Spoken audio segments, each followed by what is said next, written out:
Hello, and welcome to the latest episode of Pulp Today.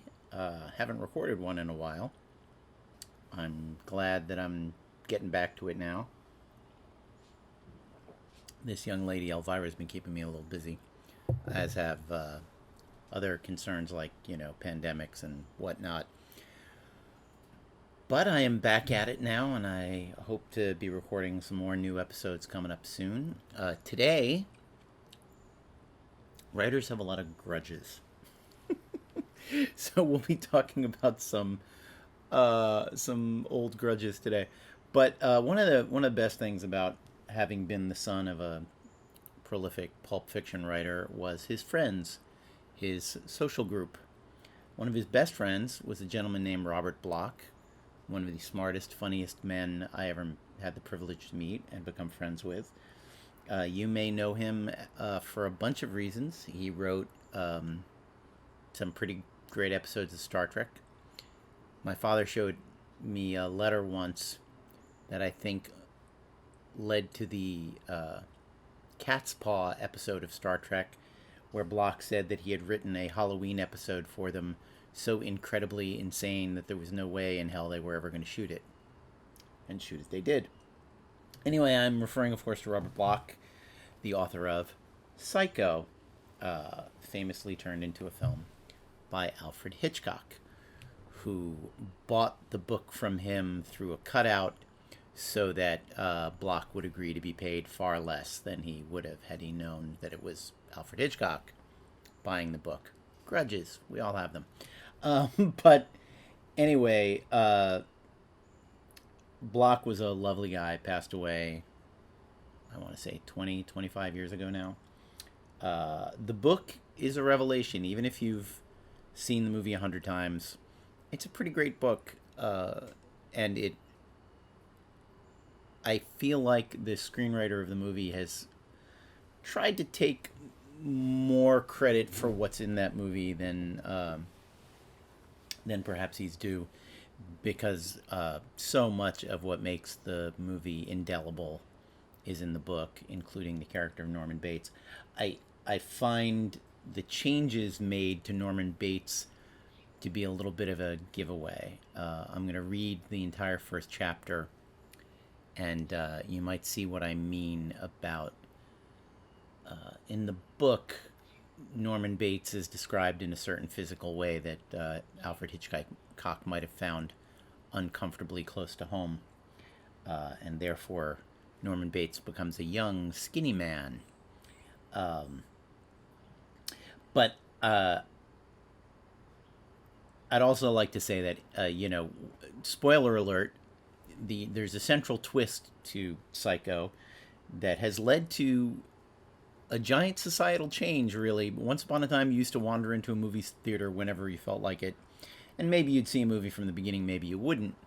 But even when I was a kid, this was pretty much the case. And Psycho, because of its giant twist at the end, was one of the first movies that, no, you got to show up when it starts and leave when it's over, and please don't tell anybody the twist. The twist, of course, which you all know, or you can stop listening right now, is that the murders in the film are not committed by Norman Bates' mother. Norman Bates' mother is a figment of his imagination, and he puts on her dress and commits murder. I've read that Hitchcock considered that the book cheated because it's a book.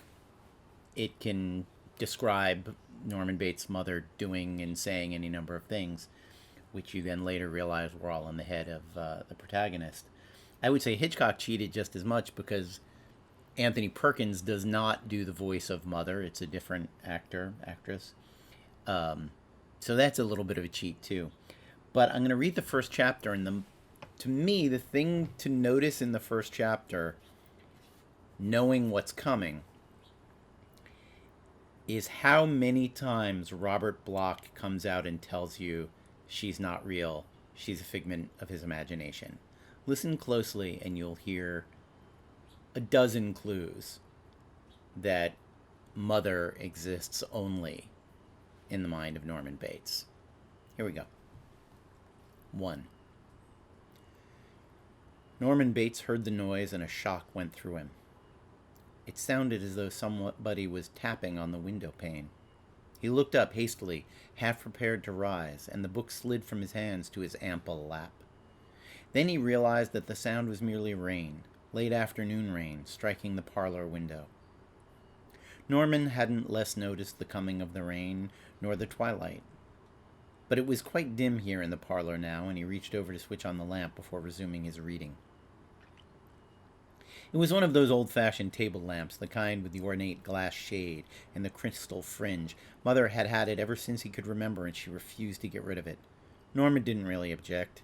He had lived in this house for all of the 40 years of his life, and there was something quite pleasant and reassuring about being surrounded by familiar things. Here, everything was orderly and ordained. It was only there, outside, that the changes took place. And most of those changes held a potential threat. Suppose he had spent the afternoon walking, for example. He might have been off on some lonely side road or even back in the swamps when the rain came. And then what? He'd be soaked to the skin, forced to stumble along home in the dark.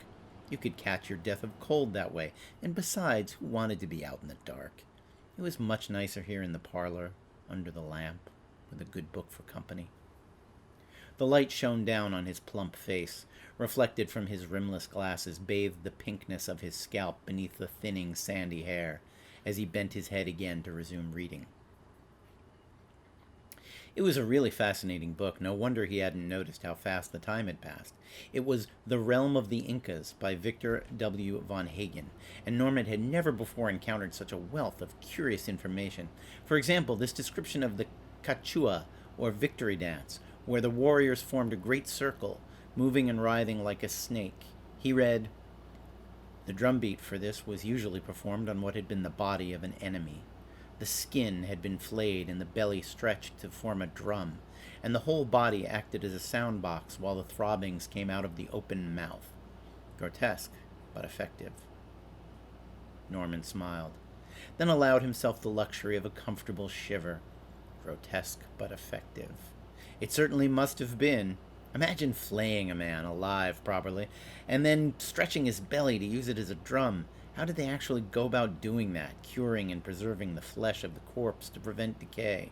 For that matter, what kind of mentality did it take to conceive of such an idea in the first place? It wasn't the most appetizing notion in the world, but when Norman half closed his eyes, he could almost see the scene. This throng of painted, naked warriors wriggling and swaying in unison under a sun-drenched, savage sky, and the old crone crouching before them, throbbing out a relentless rhythm on the swollen, distended belly of a cadaver. The contorted mouth of the corpse would be forced open, probably fixed in a gaping grimace by clamps of bone, and from it the sound emerged, beating from the belly, rising through the shrunken inner orifice, forced up through the withered windpipe, to emerge amplified and in full force from the dead throat. For a moment, Norman could almost hear it. And then he remembered that rain has its rhythm too, and footsteps. Actually, he was aware of the footsteps without even hearing them. Long familiarity aided his senses whenever Mother came into the room. He didn't even have to look up to know she was there. In fact, he didn't look up. He pretended to continue his reading instead. Mother had been sleeping in her room, and he knew how crabby she could get when just awakened, so it was best to keep quiet and hope that she wasn't in one of her bad moods. "Norman, do you know what time it is?"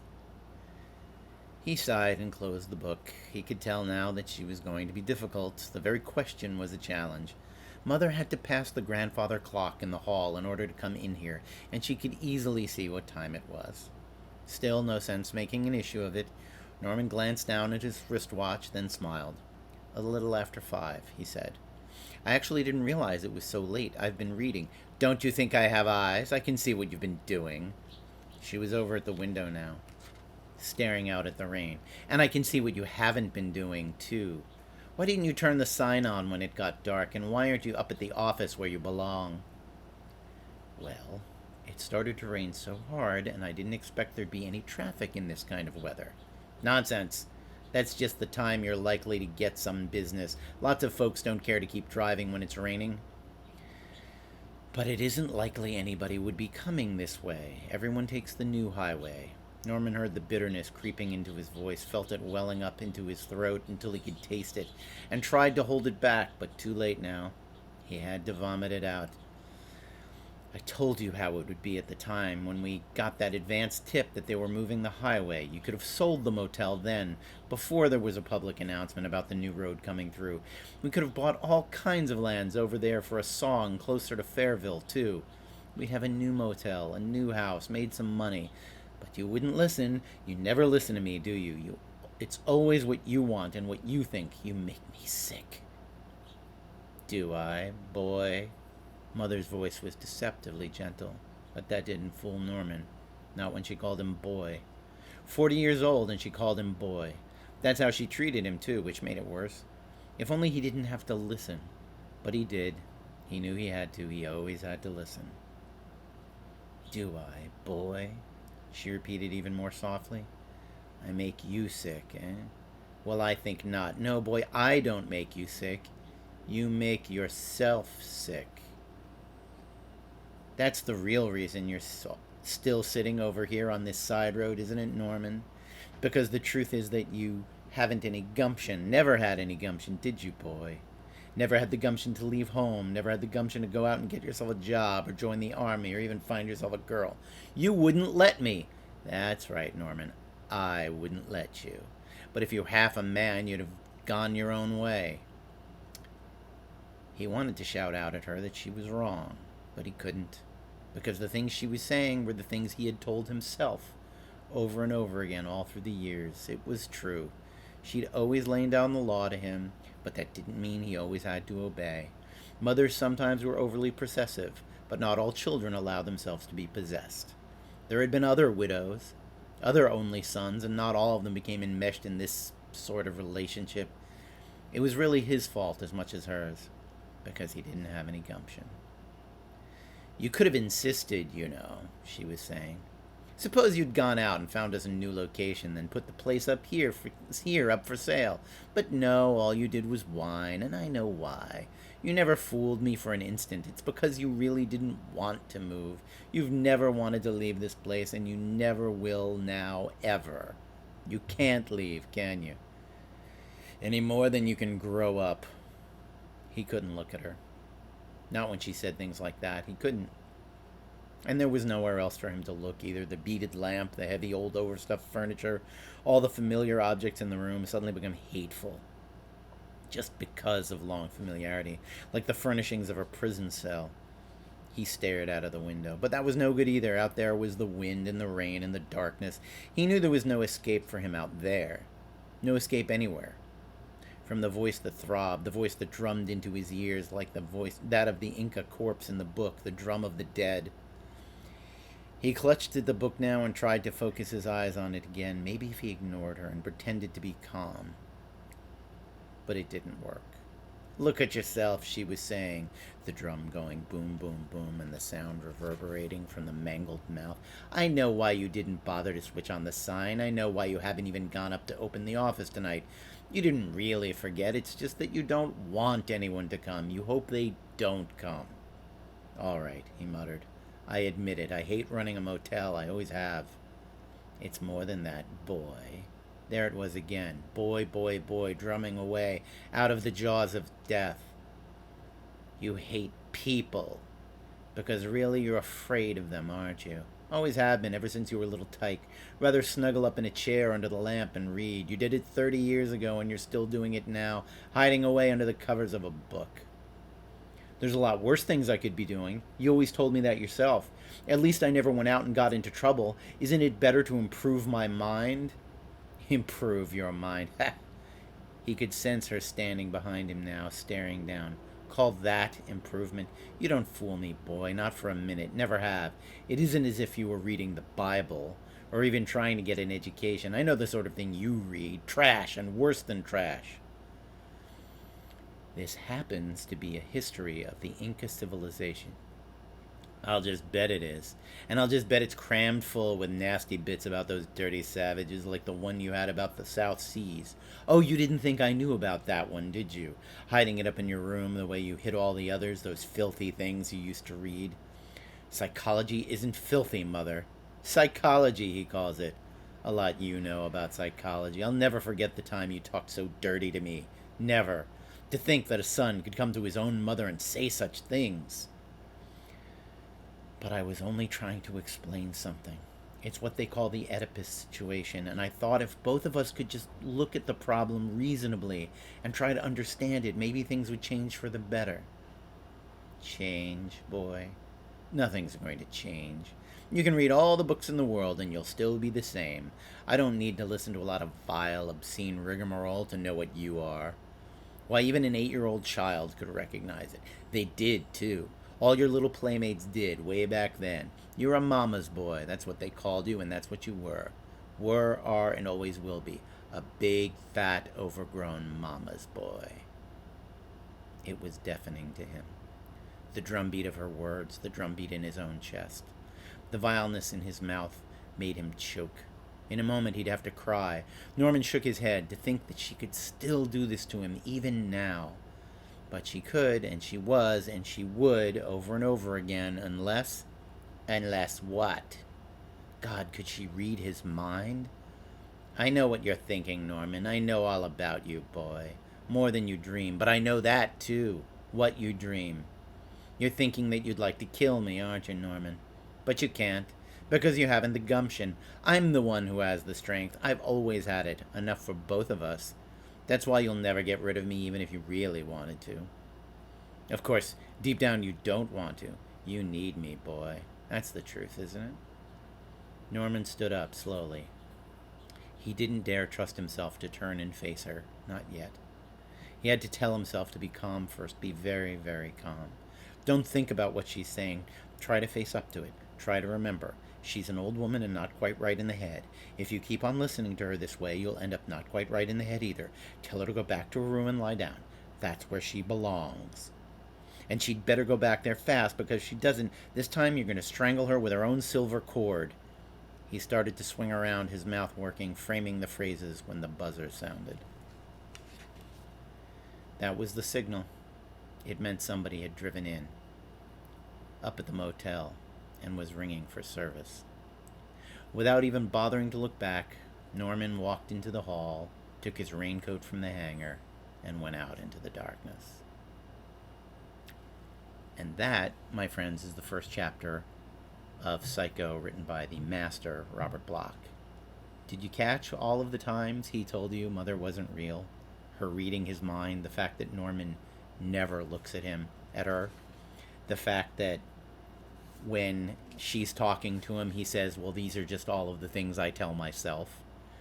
It's all right there. There's, for you to notice. It's not a cheat. It's actually all laid up for you.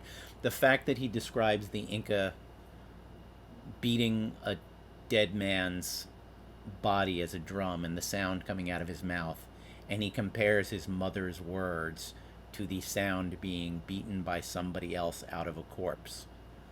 I mean, that makes it pretty clear that Mrs. Bates might actually be a corpse with sound coming out of her. Couple of other things about Psycho. The movie's great. I'm a big fan of the movie. The Gus Van Sant remake. When you remake something, it is probably a good idea, reboot, whatever. When you take on a franchise, even, know what it's about. Know what was the point. Why write Psycho? What is Psycho about? There's a scene in the Van Sant movie, one of his few modern touches, where Vince Vaughn, as Norman Bates, is looking through the crack in the wall, watching Marion Crane and Aish shower. The modern touch he adds is that Norman is masturbating.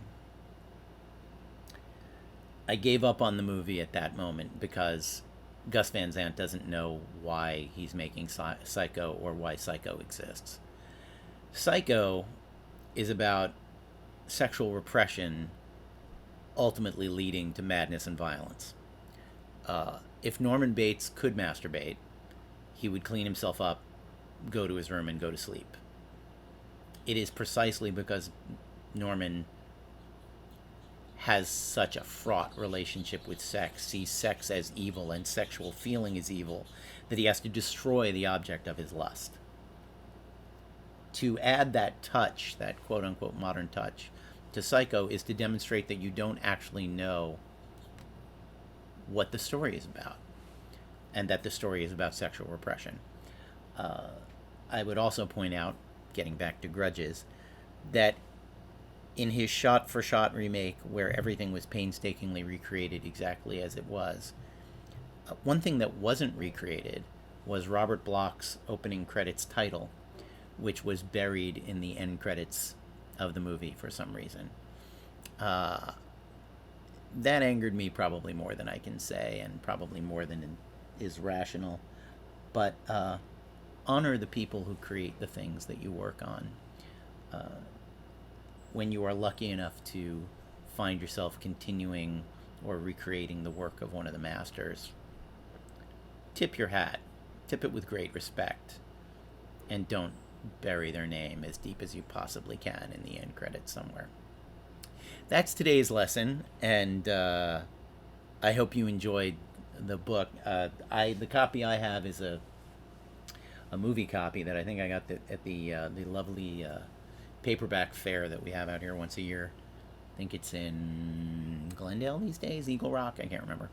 Anyway, thanks for joining me for this episode of Pulp today. I promise next time I'll read something in which there is no related story about how I'm mad at people. Thank you for listening.